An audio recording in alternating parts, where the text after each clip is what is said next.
अवधनामा की वीडियोस देखने के लिए पहले सब्सक्राइब पर क्लिक करें और फिर बेल पर भी क्लिक करना ना भूलें। नाज़रीन आदाब, 25 दिसंबर 2020 मुताबिक 9 जमाअतुल अव्वल के अवधनामा वॉइस एडिशन में आपका खैर मकदम है। अवधनामा के पहले सफ़े की अहम खबर के मुताबिक शिया रहनुमा और लखनऊ के इमाम जुमा मौलाना कल्बे जवाद के बारे में मौलाना यासूब अब्बास ने सोशल मीडिया पर एक वीडियो जारी की है, जिसमें उन्होंने कौम को खिताब करते हुए कहा, मैं ना चाहते हुए भी अपना ये बयान आप हजरात तक पहुँचाने की जसारत कर रहा हूँ। मैंने अपने वालिद के इंतकाल के बाद से इस बात की कोशिश की कि मिल्लत में इख्तिलाफ ना हो।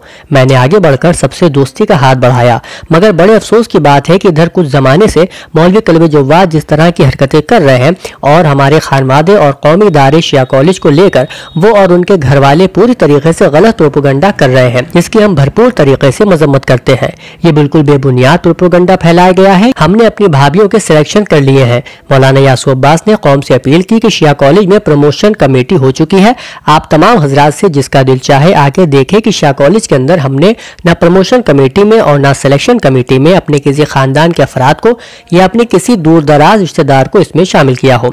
यह कौमी इदारा है जिसे तबाह करने की साजिश की जा रही है। उन्होंने खानदान परवरी और आज़ादारी का हवाला देते हुए कहा कि मौलाना कल्बे जवाद हर जगह अपने खानदान को लेकर जाते हैं कि सिर्फ मैं और मेरे खानदान की पजीराई हो। अय्याम आज़ा के मसले पर जिस तरह वो सुप्रीम कोर्ट गए और आज़ादारी को डैमेज किया वो सबके सामने है। उन्होंने कहा, तमाम चंदे फितरे सदक़े मौलवी कल्बे जवाद के घर आते हैं, वो बताएं कि उन्होंने कितना कौम पर खर्च किया है। वो फेहरिस्त दिखाएं जिसमें उन्होंने मिल्लत के लोगों की फलाह बहबूद के लिए काम किए हों और लोगों को रोजगार से लगाया हो। मैं भी फेहरिस्त देता हूँ। उन्होंने कहा कि मौलवी कल्बे जवाद मेरे सामने आए और आंखों में आंखें डालकर बात करें। वीडियो में मौलाना यासूब अब्बास ने कहा कि कौम नहीं बोल सकती कि किस तरह वक्फ रानी सल्तनत हजरतगंज के लिए कौम को बाहर निकलवाया गया और इसके बाद वहाँ फीता काट कर पैसा लेकर मौलाना कल्बे जवाद ने डीलिंग कर ली। जिसका दिल चाहे बिल्डर से जाकर पूछ सकता है, मालूम कर सकता है। क्या वक्फ सज्जादिया आलम नगर का मसला कौम से पोशीदा है कि जिस तरीके से वहाँ पैसा लेकर लोगों को बसाया गया, न आज तक उसका ऑडिट हुआ और न कोई हिसाब किताब हुआ। उन्होंने इमाम बाड़ा गुफराम आप का जिक्र करते हुए कहा कि हक दबाए आप बैठे हैं, फिदर की बात पढ़ते हैं। मौलाना कल्बे जवाद सिर्फ इमाम बाड़ा गुफराम आप का हिसाब दे दे, किसी को ना दे। जो वारिसान है गुफराम आपके उन्हें दे दीजिए। आप गाजिबाना तरीके से वहाँ बैठे हैं, वो हक बेटे का है, बेटी का हक नहीं है, आपका हक नहीं है। गाजिबाना तरीके से आपने मौलाना जाफर साहब क़िबला से जुमा छीना और गुफराम आप के अतराफ हकीम उम्मत मौलाना डॉक्टर कल्बे सादिक की मेहनत से खाली हुई जमीन को अपने मसरफ में ले लिया और कब्रों के ऊपर अस्पताल को जगह दे दी और लाखों रुपए ले लिए। कौम सिर्फ इमाम बाड़े का हिसाब ले ले तो सारी ईमानदारी सामने आ जाएगी। उन्होंने इमाम बाड़ा ज़ैनुल आबदीन को शमसी का गोदाम बताते हुए कहा कि अब वो इमाम बाड़ा नहीं है बल्कि एक गोदाम बन गया है, जिसका जी चाहे वो जाके वहाँ देख सकता है। उन्होंने मजीद कहा कि जो आपके साथ नहीं है उसे आपने गलत साबित करने की कोशिश की, चाहे वो आयतुल्लाह सैयद हमीदुल हसन हो, मेरे वालिद मरहूम मौलाना मिर्जा मोहम्मद अतर साहब हो, मौलाना जाहिद रिजवी हो, मौलाना जाफर साहब हो या खुद आपके अम्मे मोहतरम डॉक्टर कल्बे सादिक साहब हो। आखिर में उन्होंने कहा कि मैं आपको चैलेंज देता हूं कि आएं और अपना ब्यौरा पेश करें कि आपने मिल्लत के लिए क्या किया है। मैं मौलवी कल्बे जवाद से कहना चाहता हूं कि मिल्लत को तबाही के दहाने पर ना खड़ा कीजिए। हमारी छोटी सी मिल्लत है, इसकी तरक्की के बारे में सोचिए। दूसरी खबर में कांग्रेस के साबिक सदर राहुल गांधी ने पार्टी के वफद के साथ सदर जमहूरिया रामनाथ कोविंद से मुलाकात के बाद जुमेरात को यहां राष्ट्रपति भवन के बाहर नामानिगारों से कहा कि किसानों के मुतालबे की हिमायत में 2 करोड़ किसानों के दस्तखत वाले खत मिस्टर कोविंद को सौंपे गए हैं और उन्हें बताया गया है कि मुल्क का किसान ज़र कानून के खिलाफ खड़ा है और हुकूमत उनके मुतालबात न मानने पर बजिद है। कांग्रेस के सीनियर रहनुमा और राज्यसभा में अपोजिशन के रहनुमा गुलाम नबी आजाद और लोकसभा के रहनुमा अधीर रंजन के साथ सदर को मेमोरेंडम सौंपने के बाद मिस्टर गांधी ने कहा कि हम 3 लोग सदर के पास गए, हम करोड़ों किसानों के दस्तखत वाले खतूत के साथ किसानों की आवाज सदर तक ले गए। सर्दी का मौसम है और पूरा मुल्क देख रहा है कि किसान तकलीफ में है। वजीर आजम को उनकी बात सुननी पड़ेगी। उन्होंने ये भी कहा, क्रोनी कैपिटलिज्म के लिए पीएम मोदी पैसा बना रहे हैं। जो भी उनके खिलाफ खड़ा होने की कोशिश करेगा वो दहशतगर्द कहलाएगा, वो चाहे किसान हो, मजदूर हो या मोहन भागवत। 1 जनवरी से तमाम गाड़ियों के लिए फास्टैग जरूरी। ये बयान देते हुए रोड ट्रांसपोर्ट एंड हाईवेज के वजीर नितिन गडकरी ने कहा है कि 1 जनवरी से फास्टैग तमाम गाड़ियों के लिए लाजमी किया गया है। इस निजाम से तमाम गाड़ियों को टोल प्लाजा पर टोल की अदायगी के लिए नहीं रुकना पड़ेगा और वक्त की भी बचत होगी। इन खबरों के अलावा रिजर्व बैंक ऑफ इंडिया का बयान भी यहाँ मौजूद है, जिसमें उन्होंने कहा है कि हिंदुस्तानी मईशत अंदाजे से बेहतर मुजाहरा कर रही है और तेजी से पटरी पर लौट रही है, लेकिन इस रफ्तार को कायम रखने के लिए महंगाई को काबू में रखने की जरूरत है। صفحے پر آج آیت اللہ سید حمید الحسن کی سلسلے وار شائع ہونے والی قسط بعنوان خوشی و غم بھی موجود ہے، جس میں وہ رقم تراز ہے۔ خوشی اور غم میں ہم کسے اپنی اس مختصر سی زندگی میں زیادہ پسند کرتے ہیں؟ اس کا جواب ہم آپ سبھی کے لیے مشکل ہے۔ ایک وقت ہم خوشی کی تلاش میں رہتے ہیں تو دوسرے وقت ہم کسی گوشے کسی کونے میں غمزدہ بیٹھے رہنے کو پسند کرتے ہیں۔ لیکن ایک بات ہم یہاں لکھیں اور امید کریں گے کہ ہماری اس بات کی کوئی نہ کوئی باذوق تردید کر دے، تردید ہی اس طرح کہ جسے ہم اور ہمارے جیسے لوگ قبول کر لیں۔ بات یہ کہ ہم اپنے چاروں طرف کس کی تلاش کرتے ہیں؟ خوشیوں کی، تو تلاش اسی کی جاتی ہے جو سامنے نہ ہو یا قریب نہ ہو، اور جب ہم خوشی کو ڈھونڈتے ہوں تو قریب کوئی نہ کوئی غم ہوگا جس سے نکل کر ہم کسی خوشی کی طرف جانا چاہیں گے۔ اسٹینڈنگ کونسل ہائی کورٹ سید علی حیدر کے مجلس دیسے کا اشتہار بھی یہاں شائع ہوا ہے۔ یہ مجلس 25 دسمبر کو 11 بجے صبح امام باڑہ سبطین آباد میں منعقد ہوگی، جس کو مولانا ارشاد عباس نقوی خطاب فرمائیں گے۔ اودھنامہ کے جہانما صفحے پر شائع رپورٹ کے مطابق کورونا وائرس کی نئی قسم محض ایک ہفتے بعد ہی یورپ سے ایشیا پہنچی اور اب یہ نیا وائرس جنوب مشرقی ایشیائی ملک سنگاپور تک پہنچ گیا ہے۔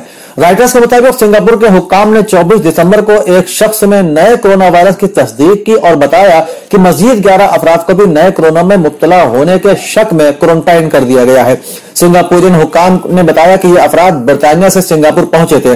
سنگاپور کے حکام نے بتایا کہ اگرچہ برطانیہ سے سفر کر کے آنے والے شخص میں کورونا وائرس کی نئی قسم تشخیص ہوئی ہے، لیکن اس بات کے ثبوت موجود نہیں ہے کہ مذکورہ وائرس ملک میں پھیل چکا ہے۔ کورونا وائرس کے سبب اس بار کرسمس کے موقع پر عقیدت مندوں اور سیاحوں کو بیت المقدس جانے کی اجازت نہیں دی جائے گی۔ اطلاعات کے مطابق اس بار بیت المقدس میں کوئی غیر ملکی سیاح اور عقیدت مند کرسمس کی چھٹیاں نہیں منائے گا، جبکہ گزشتہ سال کے مقابلے کرسمس کے موقع پر اس بار مقامی لوگوں کو محدود تعداد میں شامل ہونے کی اجازت ہوگی۔ انہوں نے کہا کہ اس بار صرف مذہبی تقاریب ہی منعقد کی جائیں گی۔ سعودی عرب کے مدینہ منورہ میں مسجد نبوی میں نصب متحرک گنبد اپنی تعمیراتی انجینئرنگ اور خوبصورتی کے باعث ایک شاہکار کی حیثیت رکھتے ہیں۔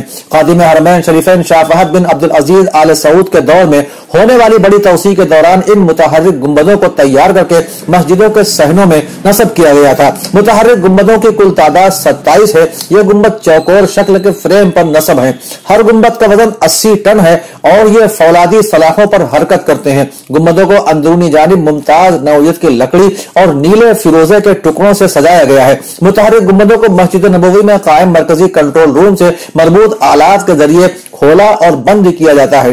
اس کا مقصد مسجد کے اندر ٹھنڈی ہوا کو برقرار رکھنا ہے اور یہ مناسب ماحول کی فراہمی میں معاون ثابت ہوتے ہیں۔ ان گنبدوں کا ایک نمایاں ترین فائدہ یہ ہے کہ ان کے ذریعے آواز کی گونج مسجد نبوی کے تمام حصوں تک پہنچتی ہے۔ کورونا ویکسین آنے کے بعد یہ سوال ابھر رہا ہے کہ کورونا سے بچاؤ کی ویکسین بچوں کو دی جا سکتی ہے یا نہیں۔ فی الحال اس سوال کا جواب انکار میں ہے۔ اس وقت امریکہ میں صرف 2 ویکسین کو منظوری ملی ہے۔ فائزر کمپنی کا کہنا ہے کہ اس کی ویکسین 16 سال اور اس سے زیادہ عمر کے افراد کو دی جا سکتی ہے، کیونکہ ٹیسٹنگ کے مرحلے میں اس سے کم عمر کے افراد کو شامل نہیں کیا گیا تھا۔ فائزر نے اکتوبر سے 12 سال تک کے نوعمر افراد پر ویکسین کے تجربات شروع کر دیے ہیں، لیکن ٹیسٹنگ مکمل ہونے اور اعداد و شمار اکٹھا ہونے میں تقریباً 1 سال لگ سکتا ہے۔ ماہرین کا کہنا ہے کہ یہ امید کم ہے کہ اگلے سال کے آخر تک اتنا ڈیٹا دستیاب ہو سکے جس کی بنیاد پر 12 سال سے کم عمر بچوں کو کورونا وائرس سے بچاؤ کی ویکسین دینے یا نہ دینے کا فیصلہ کیا جا سکے۔ کورونا وائرس کی نئی قسم سے پریشان برطانیہ کے لیے ایک اور مشکل کھڑی ہو گئی ہے، کیونکہ جنوبی افریقہ سے وائرس کی مزید خطرناک قسم انگلینڈ پہنچ گئی ہے۔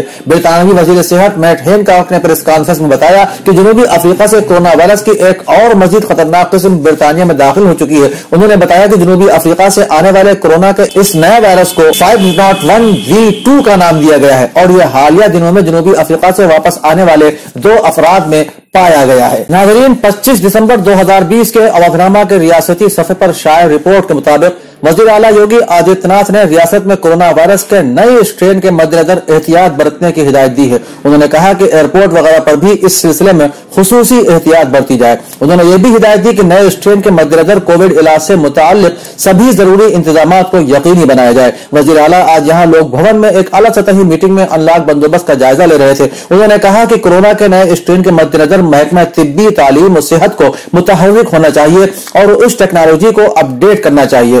उन्होंने रियासत में वायरस की नई शक्ल के हवाले से जरूरी महारत फरोग देने पर जोर दिया है। वज़ीर आज़म ने कहा कि बैरून मुल्क से आए लोगों की फेहरिस्त बनाकर जांच को यकीनी बनाया जाए। जांच के नतीजे तक ऐसे लोगों को ज़ाब्ते के मुताबिक होम आइसोलेशन में रखा जाए। एक और खबर के मुताबिक उत्तर प्रदेश के वजीर आला योगी आदित्यनाथ ने धान खरीदारी मराकज के बंदोबस्त को चुस्त दुरुस्त बनाए रखने की हिदायत दी है। उन्होंने कहा है कि इस बात को यकीनी बनाया जाए कि काश्तकारों को धान बेचने में किसी किस्म की परेशानी का सामना न करना पड़े। उन्होंने किसानों को भी धान की खरीद तेजी से किए जाने की हिदायत दी है। वजीर आला आज यहाँ लोक भवन में एक आला सतही मीटिंग में मुख्तलिफ महकमों के कामों का जायजा ले रहे थे। उन्होंने हिदायत दी कि मंतिकाई कमिश्नर, जिला मजिस्ट्रेट और चीफ तरक्याती अफसर एक टीम तश्कील दें और मुसलसल खरीदारी मराकज का मुआयना यकीनी बनाएं।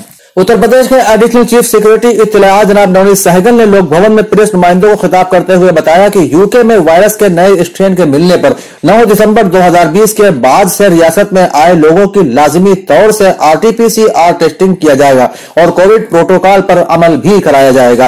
रियासती हुकूमत कोरोना इन्फेक्शन को कंट्रोल करने के लिए पाबंद अहद है। उन्होंने बताया कि कल वजीर आजम के जरिए वजीर आजम किसान सम्मान योजना के तहत 456 करोड़ रुपए की रकम उनके खाते में बराह रास्त मुंतकिल की जाएगी। इससे कबल 24,000 करोड़ रुपए की रकम मुंतकिल की जा चुकी है।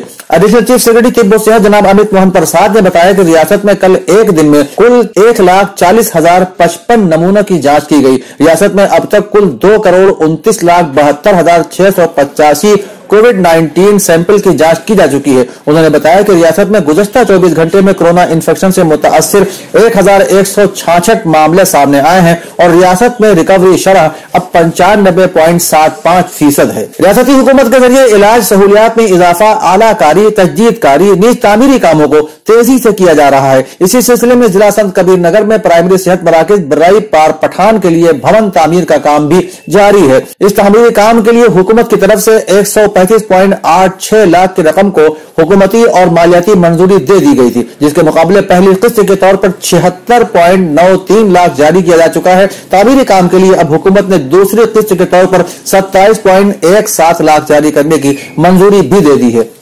उत्तर प्रदेश के वजीर शहरी हवाबाजी, अक़लियती बहबूद, रियासती पेंशन, हज और महकमा वक्फ जनाब नंद गोपाल नंदी ने बुध को अपने विधानसभा हल्के के नैनी प्रयागराज एरिया में मुख्तलिफ तरक्याती कामों में पेशरफ्त के मकसद से मुआयना किया। उन्होंने अवाम से मुलाकात कर तामीराती कामों के बारे में मालूमात हासिल की। काबीना वजीर ने डेवलप हो रही मंजूर क्रॉफ्ट मॉडल विलेज को भी देखा, जिसकी तस्वीर पिछले कुछ महीनों में पूरी तरह से बदली हुई नजर आई। अवधनामा के इदारती सफ़े पर आज डॉक्टर मोहम्मद मंजूर आलम का मजमून आज़ाद मुल्क में आवाम की आज़ादी सल्ब करने की कोशिश शाये हुआ है, जिसमें वो रकम तराज है। समाजी इशूज़ की लंबी फहरिस्त है। गुर्बत, अमीरी, माशी कमज़ोरी और तिजारत को उमूमन समाजी मसला माना जाता है, लेकिन हमारे यहाँ यह सब प्लानिंग और मनसूबा बंदी के साथ किया जा रहा है। अमीरों को मज़ीद अमीर बनाने और गरीबों को मज़ीद गरीब बनाने की पूरी कोशिश होती है। ऊपर से नीचे तक लोग इसी काम के लिए बैठे हैं। गरीबों और कमज़ोरों को पनपने तक नहीं दिया जाता, उन्हें दबा कर रखा जाता है। कमज़ोर तबकात के लोग उभरने, आगे बढ़ने और कौम की तकदीर बदलने की कोशिश करते हैं तो उन्हें रोक दिया जाता है, उनकी राह में रुकावटें खड़ी की जाती हैं। ऐसे उमूर पर भी सोचने और गौर करने की ज़रूरत है कि आखिर ये क्यों हो रहा है, इसके पस पर्दा साजिश क्या है, क्यों लोग उनके निशाने पर हैं। बतौर इंसान सभी बराबर हैं। अल्लाह ताला ने सभी को मुकर्रम और बाइज्जत बनाया है, लेकिन अमीरी गरीबी की ये तफरीक बढ़ती जाती है और पूरी प्लानिंग के साथ ये सब काम किया जाता है। इसके अलावा हैदराबाद के सरफराज अहमद कासमी और सऊदी अरब से मंसूर कासमी का मजमून भी यहाँ मौजूद है। अवधनामा के अदबी सफ़े पर इब्राहिम अफसर का मजमून खाकों के मजमूए कुछ शगुफ्तगी कुछ संजीदगी से मुताल्लिक़ है, जिसमें वो लिखते हैं, प्रोफेसर इब्ने कवल ने इस लॉकडाउन में कुछ शगुफ्तगी कुछ संजीदगी उन्वान से अपने असातिज़ा, रफ़ीक़ों और मासरीन के खाके तहरीर किए। मौसूफ़ ने किताब का इंतसाब अदालती कार्रवाई से कबल हल्फी बयान की शक्ल में मुअन्मन करते हुए लिखा, जो कुछ कहूँगा सच के सिवा कुछ नहीं कहूँगा। यकीन करें या ना करें, आपको इख्तियार है। मौसूफ़ ने किताब में शामिल खाकों के बारे में अपने पेशलफ़ नुमा माज़रतनामे में मज़ीद मालूमात क़ारीन तक पहुँचाते हुए लिखा, इस किताब में जो खाके शामिल हैं उनमें मेरे काबिल एहतराम असातिज़ा हैं। कुछ ऐसी शख्सियात हैं जिनसे मुझे अक़ीदत है या जिनका मैं एहतराम करता हूँ। कुछ मेरे वो दोस्त हैं जिनके साथ ज़िंदगी का तवील सफ़र तय किया है। कुछ खिरत दोस्त हैं जो मुझे बहुत अजीज़ हैं। इसमें एक खाका जो मैंने अपने स्कूल منٹو سرکل کے 7 سالہ جشن پر لکھا تھا وہ شامل ہے۔ منٹو سرکل میری زندگی کا اہم حصہ ہے، آخری خاکہ ایک ملازم پر ہے۔ اس کے لکھنے کا مقصد یہ تھا کہ ہمیں ایسی شخصیات کی کتنی ضرورت ہوتی ہے جنہیں ہم کمتر سمجھ کر نظر انداز کر دیتے ہیں۔ ان خاکوں میں جو کچھ میں نے لکھا ہے اس میں ایک ایک لفظ سچ ہے۔ میرا مقصد اپنوں کو اپنی نظر سے دیکھ کر پیش کرنا تھا، کسی کے تضحیک یا دل آزاری میرا مقصد نہیں ہے۔ میں رشتوں کو مجروح نہیں کرنا چاہتا، رشتے جو خون کے نہیں ہوتے بڑی مشکل سے بنتے ہیں۔ مجھے اپنے اساتذہ سے بھی عقیدت ہے اور مجھے اپنے دوست بھی عزیز ہیں۔ اگر کہیں قلم سے لغزش ہو گئی ہو تو صمیم قلب سے معذرت خواہ ہوں۔ دوسری تحریر شہاب مراد آبادی پر عارفہ مسعود عنبر کی شائع ہوئی ہے۔ مضمون کا یہ اقتباس ناظرین ملاحظہ فرمائے۔ شہاب صاحب نے اردو شاعری کی ہر اصناف میں طبع آزمائی کی ہے، لیکن غزل جس نے ہر عہد میں عروج و زوال کے منازل طے کر کے اپنے وجود کا اعتراف کرایا ہے، نیز مخالفین کو بھی اپنا گرویدہ ہونے پر مجبور کر دیا۔ شہاب صاحب پہلے ہی اس کے گیسو سنوارنے اور اس رانائیوں میں اضافہ کرنے میں مصروف تھے، لہٰذا بلا شبہ یہ کہا جا سکتا ہے کہ آپ کی پسندیدہ صنف غزل ہی رہی ہے۔ آپ کا شعری مجموعہ شہاب رنگ 2002 میں منظر عام پر آیا۔ آپ کے کلام کی شگفتگی اور کشش نے ادبی دنیا میں خوب پذیرائی حاصل کی اور عظیم شعراء کرام نے اسے قدر کی نگاہ سے دیکھا۔ اس کے علاوہ حیدرآباد کے محبوب خان اصغر کی غزل بھی یہاں شائع ہوئی ہے۔ اودنامہ کے صفحہ آخر پر شائع رپورٹ کے مطابق آل انڈیا خیبر شکن اکیڈمی اور شفق چینل کے باہمی اشتراک سے حکیم الامت مولانا ڈاکٹر قلب صادق ندوی تابصرہ کے علمی اور ادبی اور تعلیمی خدمات کے اعتراف میں 2 روزہ عالمی ویبینار شفق چینل پر 25-26 دسمبر بروز جمعہ اور ہفتہ 8 بجے شب میں منعقد ہوگا، جس میں 12 ملکوں کے منتخب علماء، خطبہ اور مقالہ نگار حضرات حکیم الامت کی شخصیت کے مختلف گوشوں پر روشنی ڈالیں گے۔ عالمی ویبینار کا افتتاح ویبینار کے مہمان خصوصی کیرالہ کے گورنر عزت مآب عارف محمد خان 8 بجے شب میں کریں گے۔ اتر پردیش کی یوگی حکومت کی جانب سے لو جہاد اور تبدیلی مذہب پر قانون بنانے کے بعد پولیس اہلکار مسلسل لو جہاد کے نام پر مسلم نوجوان کو نشانہ بنا رہے ہیں۔ ضلع بجنور میں پولیس نے اب تک اس طرح کے 2 مقدمے درج کیے ہیں، جبکہ خود متاثرہ کی والدہ کا کہنا ہے کہ یہ محض مسلم نوجوانوں کے خلاف ایک پروپیگنڈا ہے۔ پولیس صرف مسلم نوجوانوں کو پریشان کرنے اور سماج میں ان کی غلط شبیہ بنانے کے لیے ایسا کر رہی ہے۔ لکھنؤ امین آباد علاقے میں اقلیتی امور وزارت حکومت ہند کے ذریعے اقلیتی خواتین میں قیادت اور رہنمائی کی ترقی کے مقصد سے چلائی جا رہی نئی روشنی اسکیم کے تحت national integration and education society کے توسط سے منعقد تیسرے 6 روزہ ورکشاپ میں 25 اقلیتی خواتین نے تربیت حاصل کی، جس میں سبھی تربیت حاصل کرنے والی خواتین نے اپنے اپنے خیالات کا اظہار بھی کیا۔ انہوں نے کہا کہ اس سے پہلے وہ سبھی نئی روشنی میں بتائی گئی سرکاری اسکیموں سے ناواقف تھیں۔ اس ورکشاپ میں شریک ہو کر انہیں بہت فائدہ حاصل کرنے کا موقع ملا ہے۔ اس ورکشاپ میں اقلیتی خواتین کے ذریعے تیار کی گئی فن دستکاری کی اشیاء کی بھی خصوصیت آئی گئی، جس سے خواتین کو اپنا ہنر دکھانے کا موقع فراہم ہوا۔ ریاست کی راجدھانی لکھنؤ کے چارباغ ریلوے اسٹیشن کے قریب واقع مسلم مسافر خانے میں چل رہے اعظمی ریسٹورنٹ کے تعلق سے خبریں گردش کر رہی ہیں کہ ریسٹورنٹ کے ذمہ دار فرضی طریقے سے مسافر خانے پر قابض ہیں، لہٰذا اسے فوراً خالی کرایا جائے۔ لکھنؤ کے مسلم مسافر خانے میں سن 1978 سے اعظمی ریسٹورنٹ چل رہا ہے۔ خیال ہے کہ 14 دسمبر کو اتر پردیش حج کمیٹی نے اعظمی ریسٹورنٹ کو ایک نوٹس جاری کیا ہے، جس میں کہا گیا ہے کہ حج کمیٹی اور کینٹین کے درمیان کوئی معاہدہ نہیں ہوا ہے اور نہ ہی آپ کو کسی طرح کا حکم جاری کیا گیا ہے۔ اس طرح آپ سرکاری املاک میں غلط طریقے سے قبضہ کر کے ریسٹورنٹ چلا رہے ہیں، جو غیر قانونی ہے۔ حج کمیٹی نے واضح ہدایت میں کہا ہے کہ مسلم مسافر خانے کے احاطے میں چل رہی کینٹین کو فوراً ساز و سامان کے ساتھ ہٹا لیا جائے۔ بات چیت دوران کینٹین کے ذمہ دار معین الدین نے بتایا کہ 1 مئی سن 1978 کو ہمارے والد حاجی ادریس کو کینٹین الاٹ کی گئی تھی، تب سے لے کر اب تک ہم لوگ اسے چلاتے آ رہے ہیں۔ مسلم نوجوانوں کی متحرک اور فعال تنظیم Muslim youth brothers Uttar Pradesh کے مرکزی دفتر فرید پور رنگ روڈ دوبگہ میں تقسیم کمبل تقریب کا انعقاد کیا گیا، جس میں درجنوں ضرورت مندوں کو اس شدید سردی سے راحت دلانے کی غرض سے کمبل مہیا کرائے گئے۔ اس تقریب کی صدارت نور فاؤنڈیشن کے صدر مولانا مصطفیٰ ندوی مدنی نے کی، جبکہ جناب خالد حلیم نے بطور مہمان خصوصی شرکت کی۔ مشہور ناظم اجلاس قاری سید شاہ فیصل نے نظامت کے فرائض انجام دیے۔ گھر بیٹھے گروسری اور گھر کا سارا سامان فوراً اور پوری ہائیجین کے ساتھ پانے کے لیے ہمارے واٹس ایپ نمبر 6394027918 پر آرڈر کر سکتے ہیں۔ ہمیں پرکھنے اور ہماری حوصلہ افزائی کے لیے ایک بار موقع ضرور دیں۔